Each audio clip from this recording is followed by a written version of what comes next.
ఓం నమో వెంకటేశాయ.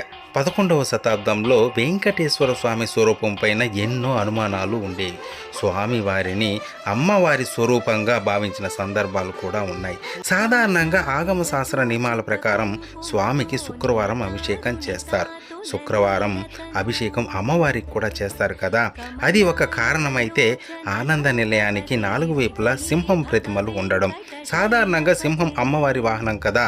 అదే కాక స్వామి ఉదర భాగం ఎత్తుగా కనిపించేది. శ్రీ మహాలక్ష్మి వ్యూహలక్ష్మి వక్షస్థలంలో ఉండడం వలన అలా కనిపించేది. ఇక బ్రహ్మోత్సవాల్లో జగన్మోహిని అవతారం ఒకటి ఉంది. ఆ రోజు స్వామిని చీర కట్టి అలంకరించి ఊరేగిస్తారు. అలా ఈ కారణాలన్నీ చూపించి అది స్వామి స్వరూపం కాదని అమ్మవారి స్వరూపమని వాదించేవారు. మామూలుగా గ్రామ దేవతలకు బలి ఇవ్వడం చూసే ఉంటారు. ఇక్కడ కూడా 11వ శతాబ్దంలో వెంకటేశ్వర స్వామిని గ్రామ దేవతగా భావించి జంతు బలులను ఇచ్చేవారు. ఇలా జరుగుతూ ఉంటే స్వామి మౌనంగా చూస్తూ ఉన్న ఆదిశేషుడు ఊరుకోడు కదా. అప్పుడే ఆదిశేషుడి అవతారమైన శ్రీరామానుజుల వారు అక్కడికి వచ్చారు. జరిగేది చూసి ఊరికే ఉండలేకపోయారు.